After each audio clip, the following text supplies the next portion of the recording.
अंत भला तो सब भला। रोली की शादी उसके माँ बाप एक आलसी लड़के से करा देते हैं। चलो, रोली की शादी हुई और हमने गंगा नहाई। और क्या, बेटियां तो होती ही हैं बोझ। हाँ, पर अब क्या चिंता, उतार तो दिया बोझ तुमने, अब वो लोग समझे।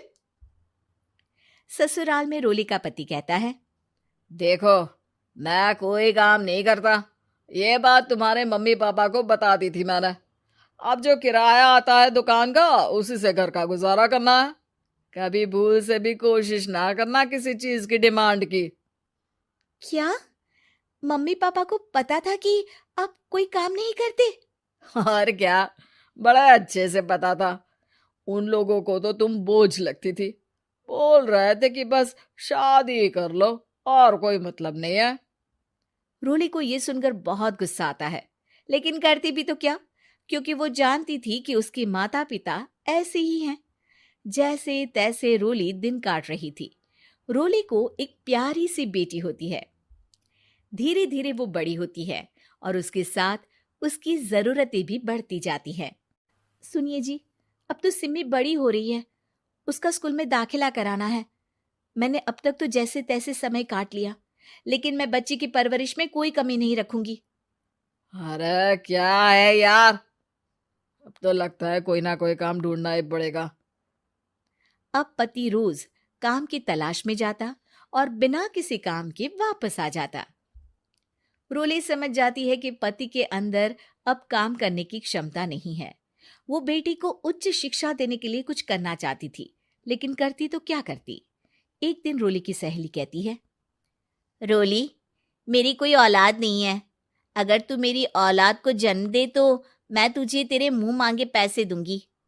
अरे, तेरी औलाद को मैं कैसे जन्म दे सकती हूँ? सरोगेसी से।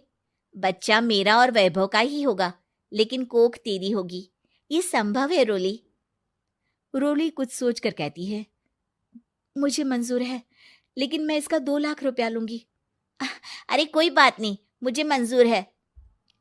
रोली खुश हो जाती है कि एक बच्चा पैदा करने का उसे 2 लाख रुपया मिलेगा। वो घर आकर पति को बताती है, वो भी खुश हो जाता है। अब क्या था, डॉक्टर के पास जाकर सहेली का बच्चा रोली की कोख में पलने लगता है। मुझे 20,000 चाहिए मेरे बेटी के एडमिशन के लिए। हाँ हाँ ठीक है, मैं उसके एडमिशन से लेकर सारे खर्चे उसके अकाउंट में डाल रही हूँ। रोली की बेटी का एडमिशन हो जाता है। रोली को लगता है कि वो अब सब कुछ ठीक कर देगी। दिन और महीने आगे बढ़ते हैं। अब एक दिन, एक बात कहूं जी, काश इस बच्चे को मैं रख पाती। मैं अब इससे काफी जुड़ गई हूँ। अरे यार, पता नहीं किसका बच्चा है, अपने पास है ना अपनी मुन्नी।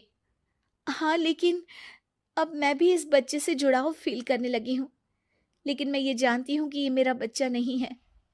दोनों की जिंदगी ठीक चल रही थी, लेकिन कहते ना कि सुख का पल ज्यादा लंबा नहीं होता। एक दिन रोली की सहेली का फोन आता है। रोली, मुझे अब ये बच्चा नहीं चाहिए, मैं अपने पति को छोड़ रही हूँ। अरे लेकिन मुझे पैसों की जरूरत है, बच्चा तुम्हारा है, मैं क्या करूंगी? सहेली बिना कुछ बोले फोन काट देती है, फोन स्विच ऑफ कर देती है। लेकिन रोली के जीवन का तूफान यहीं नहीं रुकता। रोली, मैं इतना भार नहीं उठा सकता। आज पढ़ाई का पैसा मांग रही हो, कल को शादी, कॉलेज और पता नहीं क्या क्या। मैं तुम्हें छोड़ रहा हूँ, अपनी बच्ची उठाओ और निकलो इस घर से। अरे पर मैं कर तो रही हूं ना बच्चे के लिए काम, आप आराम से रहिए ना।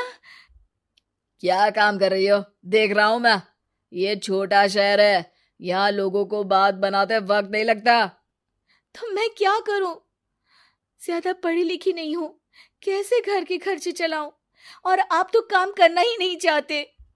हाँ, ना चाहता हूं और ना ही करूंगा। रोली को पति की बात पर काफी गुस्सा आ जाता है।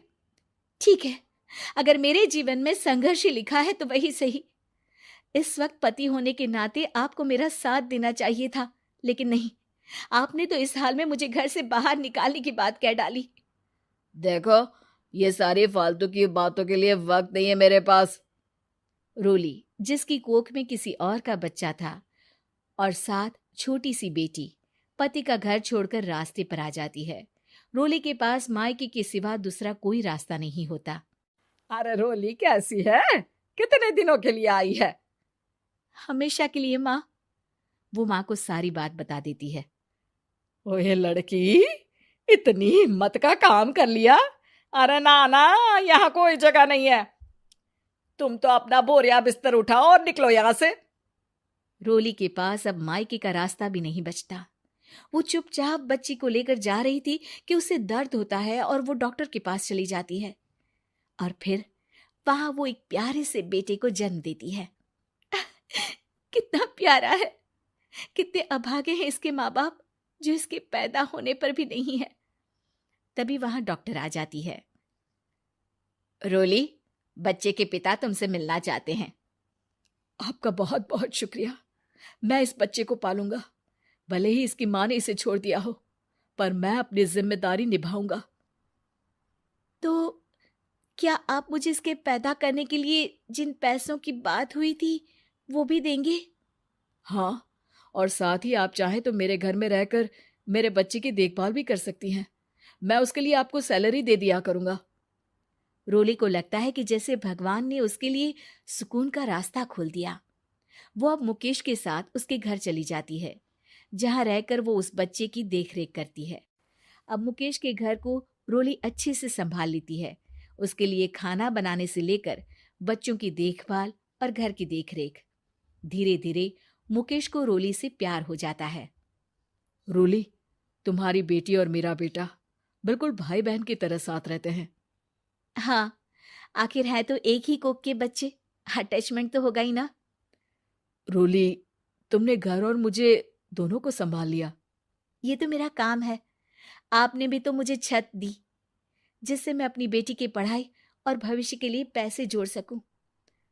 अब रोली, क्या तुम मुझसे शादी करोगी? अब मैं जानता हूं तुम्हारी भी शादी कुछ खास अच्छी नहीं रही। रोली को मुकेश की बात ठीक लगती है। वो उसे हाँ बोलने की सोच ही रही होती है कि उसके पहले पति का फोन आ जाता है। रोली, मैं बहुत परेशान हूँ। मेरा एक्सीडेंट हो गया है। मैं चाहता हूँ तुम वापस आ जाओ। रोली को पुराने पति की चिंता होने लगती है। वो सोचती है कि वो क्या कर रही थी। हाँ हाँ ठीक है, मैं आ रही हूँ। हाँ रोली, आ जाओ, लेकिन बच्ची को कहीं हॉस्टल में छोड़कर आना, क्योंकि मैं नहीं चाहता कि हम लोगों के बीच फिर से वो सारी बातें हो। रोली को समझ आ जाता है कि पति आज भी सुधरा नहीं है। वो पति के पास जाने से इनकार कर मुकेश को हाँ कर देती है।